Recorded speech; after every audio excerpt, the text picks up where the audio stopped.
Fendi, like the bag.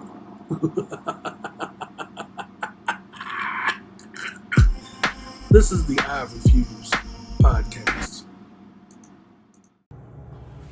Hey everybody, it's Mr. Fox of the I Refuse podcast. I am back. Took a little bit of a sabbatical to kind of get started on season 3 of the I Refuse podcast on all streaming platforms.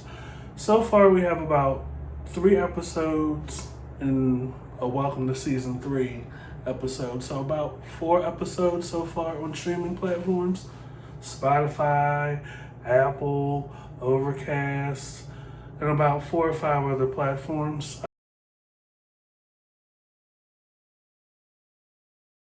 The link is in the bio on the YouTube page, and it's also in our Twitter page, I Refuse Podcast, all one word. It's also on our Instagram, I Refuse Podcast, the underscore in between the words. So I wanted to switch it up a little bit and talk to you, do this episode while I'm cooking.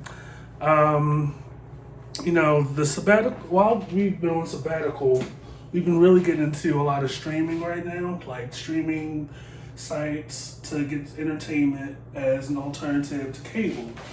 And one of the shows that we've been watching lately is American Crime Story, the Impeachment season. For those that don't know, American Crime Story, each season is dedicated to a particular celebrity crime. I know one season it was the O.J. Simpson season, covering the murder and the trial and all that other stuff. This current season is about the Bill Clinton Monica Lewinsky scandal, but it encapsulates just about every incident since Bill Clinton was governor, or accusation or allegation lodged against him during the overlap in the course of the Monica Lewinsky situation.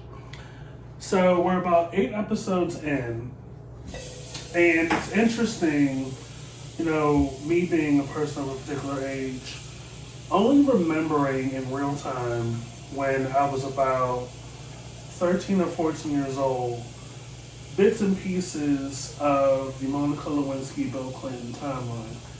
I vaguely remember Paula Jones, a little bit there, and then maybe, to a lesser degree, Jennifer Flowers. However, American Crime Story covers a lot of different characters, and inside the political world and outside, but also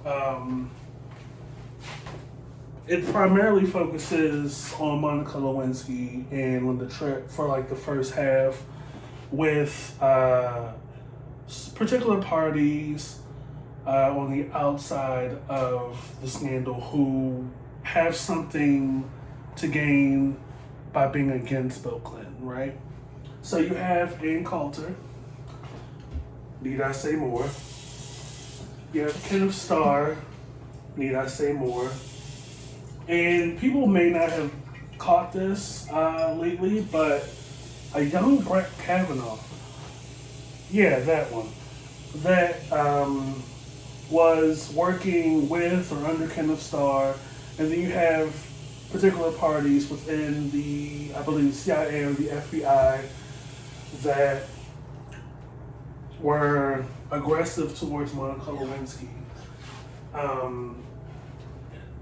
What people need to understand is there's always been, and this is eye-opening to me, that the undercurrent associated with the Clintons, the power, the privilege, the ability to cover up things, the dark cloud that's above them, has been like that for years. Case in point, the first episode of the season starts off with a member of his administration. I believe he was a close personal friend of Bill Clinton. I think they were in law school together. I don't remember the guy's name because this never came up to my recollection in real time. In the show, on the first episode, it's presumed that he committed suicide. But when speaking to my partner, he recollects that there was a conspiracy around the actual details of this guy's death. Was it a suicide, or was he taken out to the wood area and murdered? For what he knew. So, gotta preheat the oven first, folks. So it starts off with that, and then, this guy was working in the Oval Office, or the White House, so to speak, and Linda Tripp, I believe, was his subordinate. Now, in real time, in my experience, I always, up until watching the show, I always had one particular picture of Linda Tripp. She's the lady that dined her friend.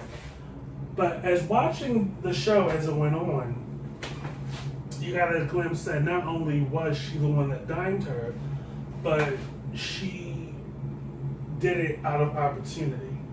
Linda Tripp had a literary agent or a very close friend living in New York that just knew what it would take to become something big in the literary world, right? So here you have Linda Tripp, who's essentially been shuffled around her whole government career as a woman approaching middle age, has two teenage children, a daughter that really, doesn't particularly care for her, and a son that's indifferent towards her. Befriends Monica Lewinsky during the course of her internship, right? And at first, Monica kind of tiptoes around what's been going on, but there's also a reputation with Linda Tripp as someone that kind of ruffles people's feathers, people being senior leadership, right? So, she befriends Monica Lewinsky, and over the course of a year or so, Linda Tripp eventually gets some details out of Monica Lewinsky, and she sees this as an opportunity to get a good book deal. Presidential political scandals were a big thing back then as a means to become a successful book author.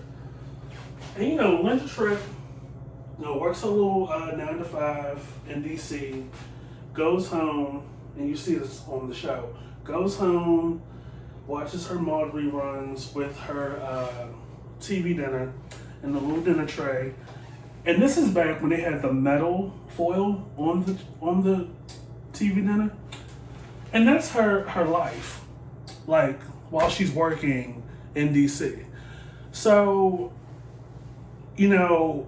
the first half of the season, and I'm basing this off of the first 4 or 5 episodes, they're laying the framework for the rest of the show. Like, they interpolate outsiders outside that have that see an opportunity for whatever reason to go after the Clintons. Republicans, Republican pundits, who just don't like what the Clintons are doing with the country. And a lot of that inherent and latent aggression just comes down to politics. So you start to see that, and then you see, Matt Drudge come up from working in I believe a Universal Studios gift shop, as somebody that knows a lot about a particular person or a particular subject before another person does. So you start to see him start to come up in the background, somebody that's kind of digging in dumpsters and behind studio buildings and finding thrown out juicy gossip bits. And because it's not officially credited to anybody, he takes this, goes home, and basically pumps it up, beefs it up. And I'm making baked chicken tonight. For those of you that watch my channel, black, white, yellow, green, purple, always remember you've got to wash your chicken first and then season it. And so you see Matt Drudge come up, wonderfully played by Billy Eichner. I didn't get the look at first, but then I saw the real Matt Drudge on Wikipedia, and I was like, okay, that makes sense. He's still rocking that particular style of hat and dress to this day. But you see a lot of outsiders seizing the opportunity to somehow take the Clintons down. And the actress they get to play, Paula Jones, yeah, she's really good. And I'm not sure if like the tip of her nose is a prosthetic or just really good makeup.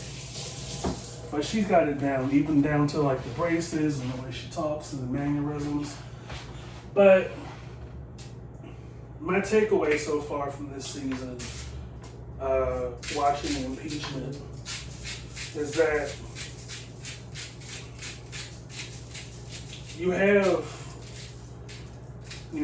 Bill's faults on full display and all the consequences that come with that, which is common in human nature. But also, what's also at play is this political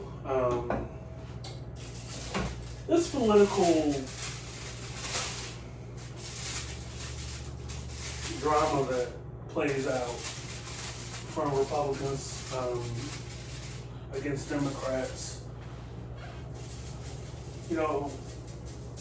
Ann Coulter, who was wonderfully played by Colby Smulders from How I Met Your Mother, like she has the speech pattern down, the voice down, the mannerisms, the attitude, the walk. I would be surprised if she does not walk away as an Emmy winner alongside Sarah Paulson, who wonderfully plays under Trip. And of course, Jonah Hill's sister, who wonderfully plays Monica Lewinsky. Which, by the way, was interesting. This is another fact that I did not know about. Because keep in mind, Monica Lewinsky is part of the background staff, the writing or the producing or an executive producer or a consultant or whatever. What I didn't know is that Monica Lewinsky repeatedly tried to get back into the White House as an employee.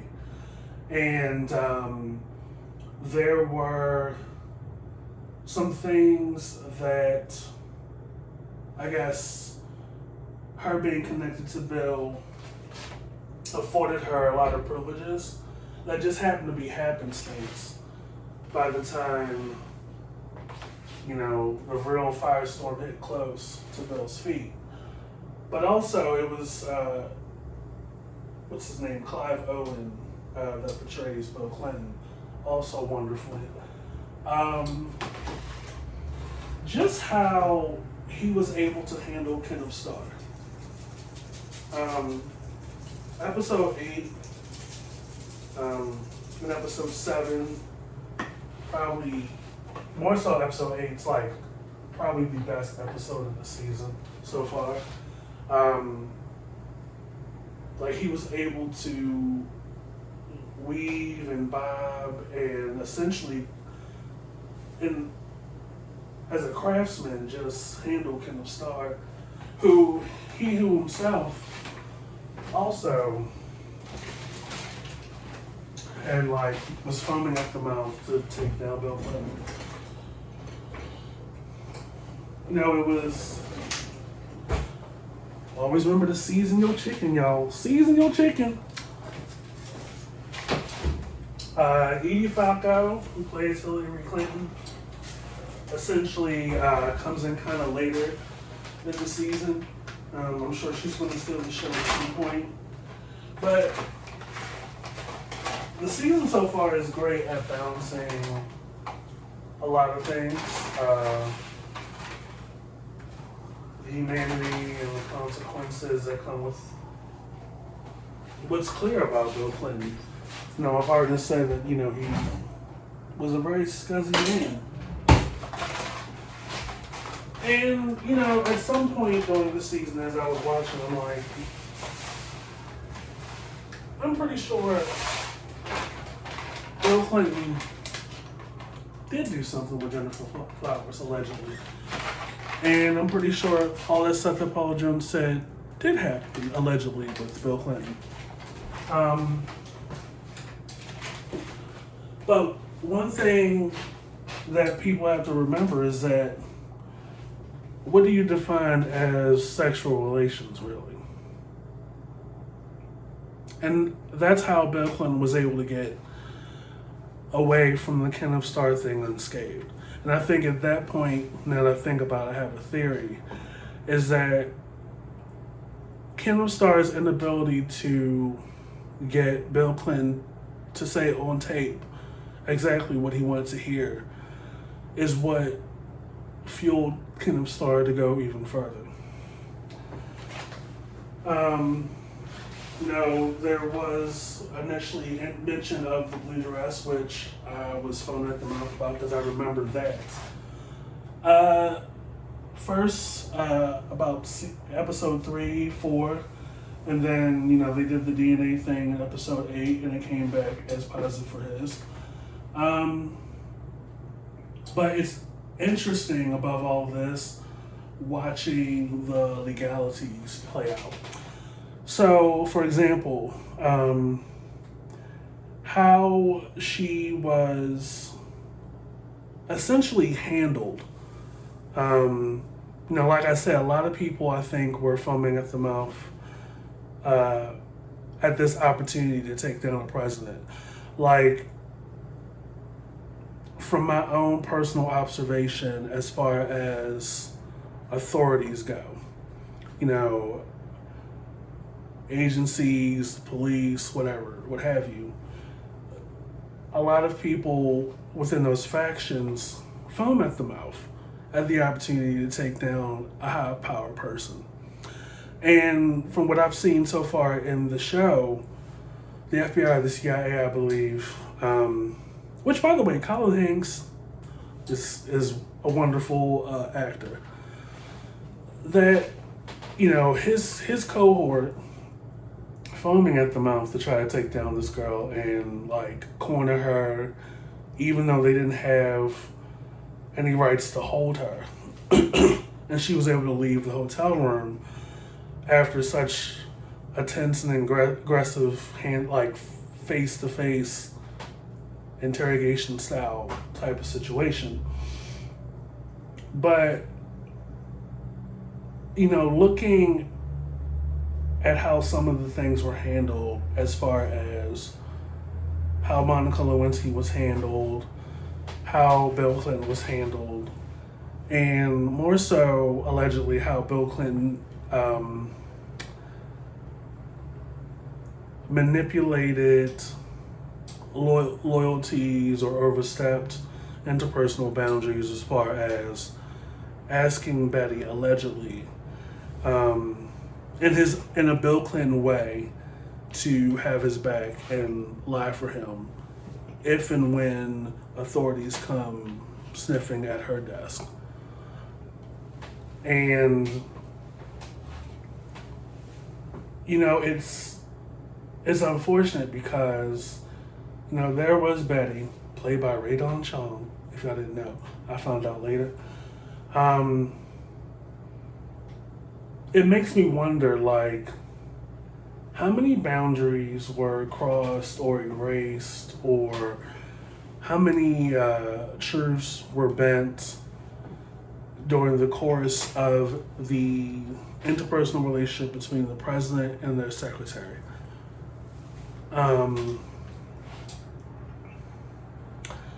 Amazing.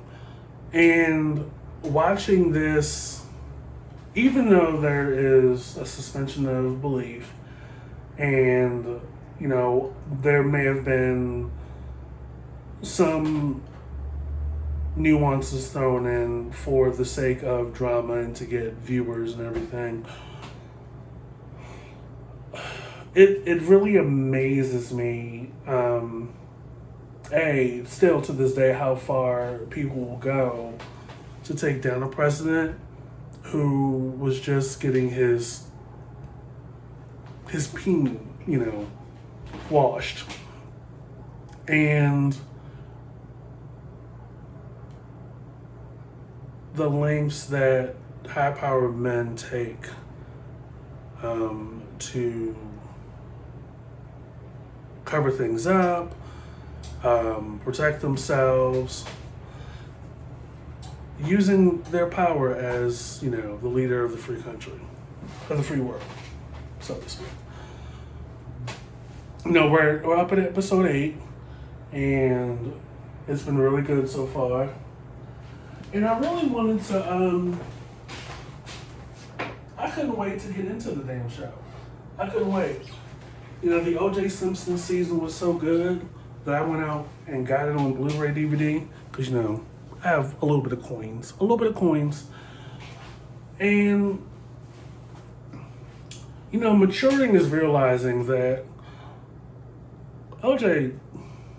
didn't do it. Those of us that actually read and research stuff knows who did. But it's interesting how,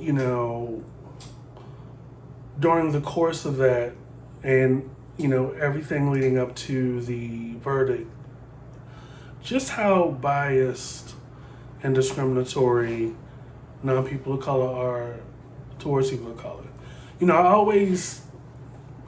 I've been beginning to realize that if you push long enough, the real version of some people will come out.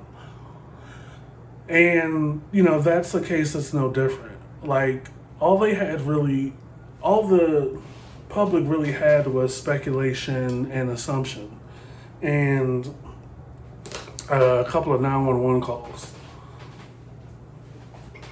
And it was just more important that he get crucified to the stake due to that. History has a tendency to repeat itself. But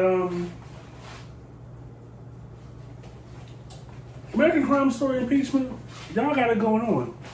That Beanie Fieldstein girl, Jonah Hill's sister, if y'all didn't know, really, really great job.